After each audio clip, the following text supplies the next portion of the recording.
Pauta de análisis. Información desde todos los ángulos. Hay varios temas de los que están sobre la escena nacional que tienen una vertiente jurídica, pero que también tienen un correlato en lo político y que tienen que ver también, ¿no es cierto?, con los temas de posibles corrupciones, cuánta transparencia tenemos hoy día en la institucionalidad para que las instituciones funcionen y la ciudadanía tenga, ¿no es cierto?, una percepción de legitimidad respecto de esa institucionalidad.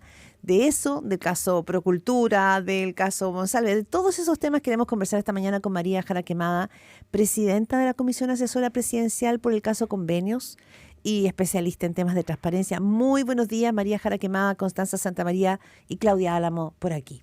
Hola María, ¿cómo estás? Hola, muy buenos días, ¿cómo están? Muy bien, ¿y usted? Muy bien, gracias. Bueno, primero, digamos, nos gustaría tener su visión, María, de todo lo que ha salido a partir del caso Procultura. Recordemos que la comisión Jara Quemada, que es una comisión asesora, con una serie de propuestas que se creó a partir del caso Convenio. Y el caso Procultura, en el fondo, es una arista que salió del caso Convenio. Entonces, primero, de todo lo que hemos sabido y del punto donde está actualmente el caso Procultura, ¿cuál es su reflexión en términos de corrupción y de los delitos que aquí se están investigando? Bueno, yo creo que hay dos cosas. La primera es que el caso Procultura muestra varias de las debilidades que nosotros vimos cuando empezamos a ver cómo era esta vinculación entre el Estado y las instituciones privadas sin fines de lucro, donde muchas veces había bastante discrecionalidad para asignar montos bastante altos a organizaciones que no necesariamente eran las más idóneas. En algunos casos sí, pero en otros casos no tenían la experiencia previa o la trayectoria previa para las actividades en el fondo que se le pedía que desarrollaran. Y vimos que particularmente en el caso de los gobiernos regionales, porque de hecho yo recuerdo que cuando nosotros empezamos a sesionar estaba el caso Democracia Viva y un poco más. Y a medida que nosotros seguimos sesionando empezaron a salir muchos casos relativos y radicados en los gobiernos regionales.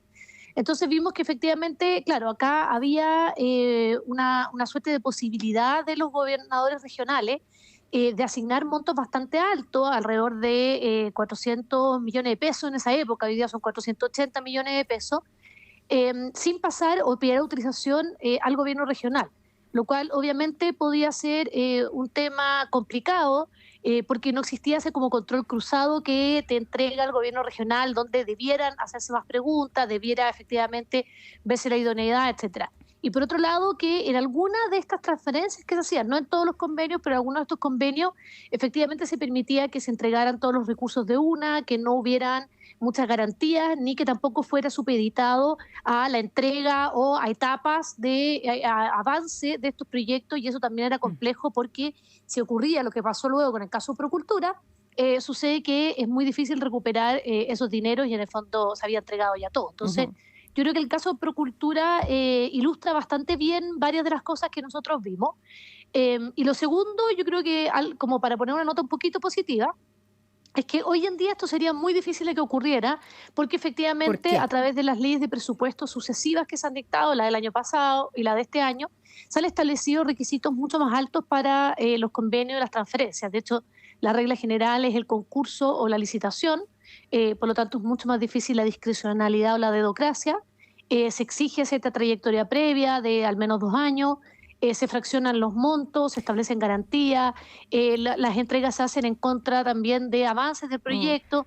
Entonces es bastante más difícil que pudiéramos enfrentarnos a un caso así, y yo creo que eso es positivo. Esa es como la nota positiva que podríamos decir, bueno, ¿qué ha pasado casi 2 años después de que estalle el caso de Democracia Viva? Ya, entonces hoy día sería más difícil, hay más barreras para que no haya un caso como Procultura.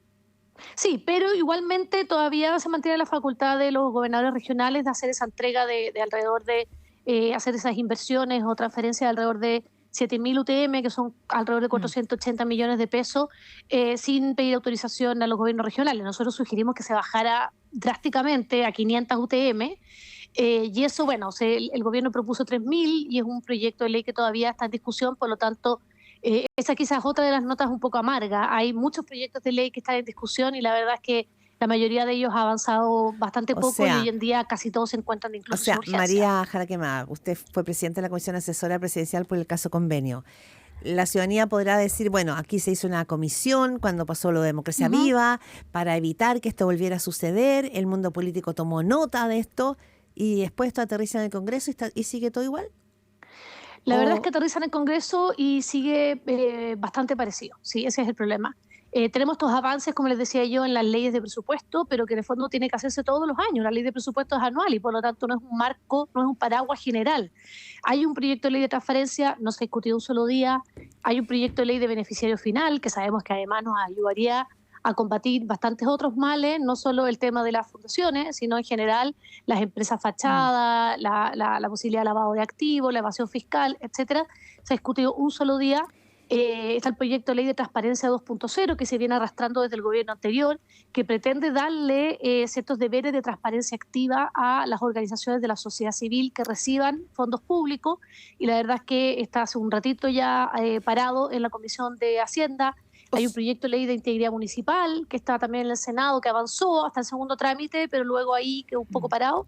Y hay un proyecto de ley de lobby que yo diría que es el que está avanzando en la Cámara de Diputadas y Diputados. Pero el resto, la verdad, es que está bastante lento. Ha habido avance, no es que no ha pasado nada. De hecho, Chile Transparente hace una evaluación cada cierto tiempo y la última la hizo en diciembre del año pasado, donde estableció que se había avanzado en un 51% de las recomendaciones que nosotros hicimos. Pero efectivamente hemos visto que lo que ha entrado al Congreso, lamentablemente, ya sea porque hay otras agendas que han sido más prioritarias, se ha ralentizado, o sea, no ha avanzado mucho. Ya, y en ese sentido, María, claro, en esa comisión ustedes hicieron 46 recomendaciones, ¿cierto? Sí. Ya, y en diciembre la evaluación de Chile Transparente es que solo el 51% de las propuestas ha sido implementado, según el tercer informe. Se ha avanzado en un 51%, Connie, porque no es lo mismo. Ya. Porque muchas propuestas tienen avances iniciales, pero no se han implementado. Entonces tú empiezas a promediar no hay eso. no hay ninguna que se haya implementado.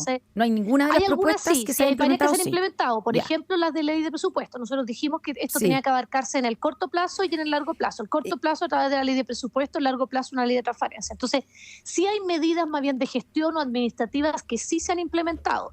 Se redujo, por ejemplo, el límite de utilidades que tiene que tener de ingresos que tiene que tener una organización de la sociedad civil para hacer una declaración mucho más exhaustiva entre servicios de puestos internos. También se hizo. O sea, hay cosas que se han avanzado, pero efectivamente todo lo que tiene que ver con quizás una arquitectura más relevante y medidas de mediano o largo plazo tienen que hacerse a través de leyes, y eso está muy lento. Y ahí, María, quiero preguntarle su visión acerca de qué es lo que pasa, porque en otros momentos, estoy pensando desde el caso Mobgat en adelante, cada vez que hemos tenido alguna crisis que implica corrupción o casos de irregularidades, transferencias, ciertos recursos públicos, etcétera, se reacciona rápidamente. En general, hay una comisión o hay un acuerdo, se avanza. Estuvo la Comisión Engel. La Comisión Engel tuvo una comisión específica en el Congreso para sacar adelante esos proyectos.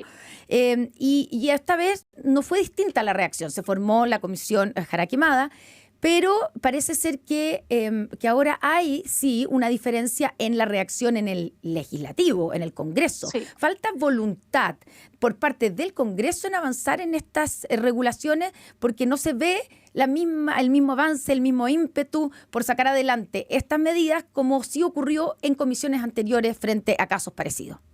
Yo diría que sí, puede ser. Ahora, las explicaciones pueden ser varias.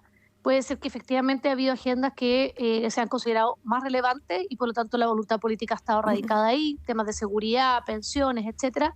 Puede ser porque muchos puede que no se sientan tocados personalmente por esta temática, porque en el fondo lo piensan más bien como un problema del gobierno de turno y de la sociedad civil, aunque igual tenemos 2 diputados desaforados y con medidas intrusivas a raíz de estos casos. O sea, no es que a la política no la esté tocando en lo absoluto. Entonces, ¿no será que nos acostumbramos a la corrupción?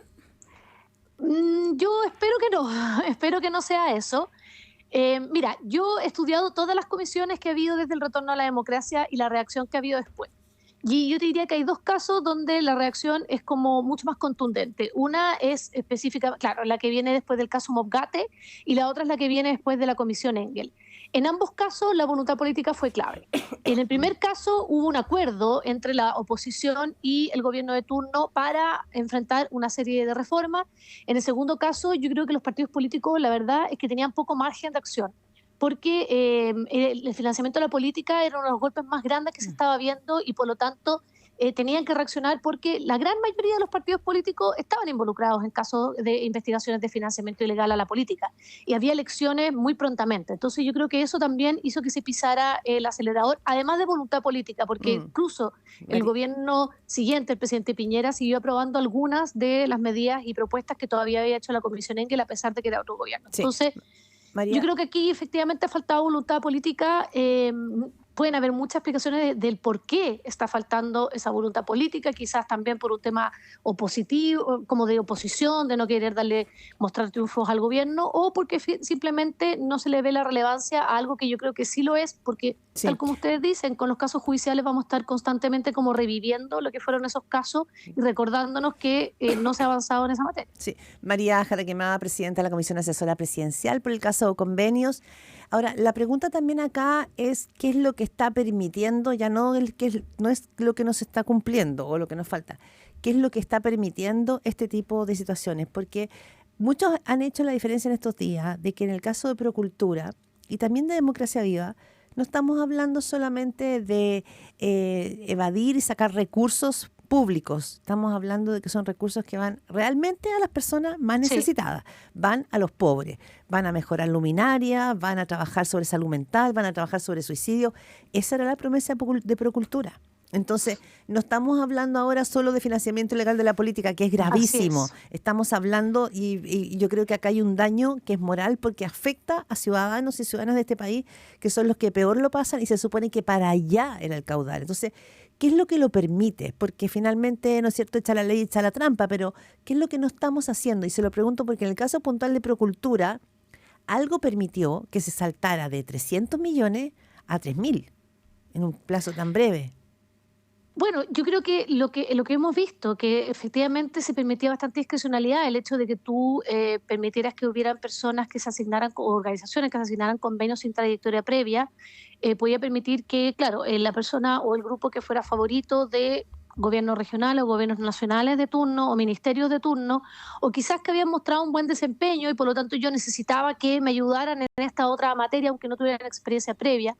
O estoy pensando en el caso Manicure, donde se ve que hay estos fondos que se van a concursar y yo tengo conocimiento interno, tengo contactos internos, entonces por lo tanto le digo a personas cercanas a mí que monten esta organización y que postulen ese proyecto.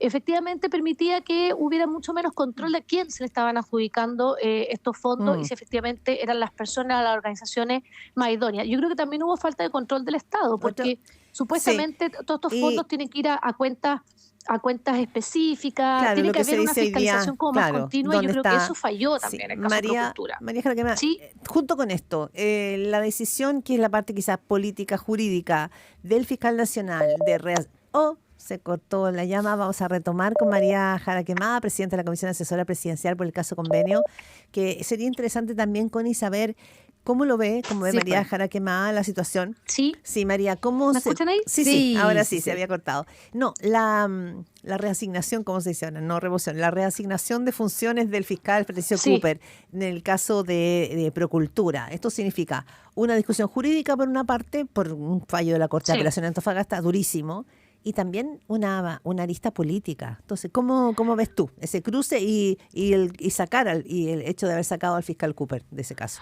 Sí, o sea, yo creo que es inevitable que estos casos donde pueden haber personas con connotación política, por así decirlo, se politicen.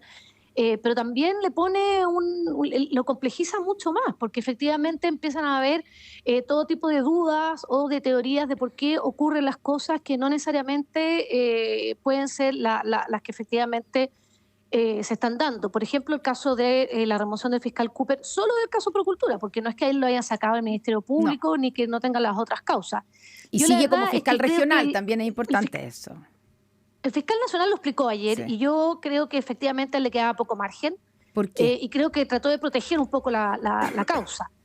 Obviamente la oposición plantea dudas, que yo creo que también hay que ser cuidadoso con eso, porque nosotros estamos en un momento de desconfianza ciudadana. El Ministerio Público no goza, si ustedes ven la última encuesta UDP y muchas otras encuestas, el Ministerio Público no goza de la mayor popularidad. Entonces yo creo que hay que ser cuidadosos a veces con poner mantos de duda cuando todavía no tenemos señales de que esto se esté tapando o se estén ralentizando las investigaciones. Esto recién pasó el viernes. Estamos a día martes y por lo tanto yo creo que si efectivamente se dan signos de que eso es lo que está ocurriendo, hay que levantar la voz y muy fuerte.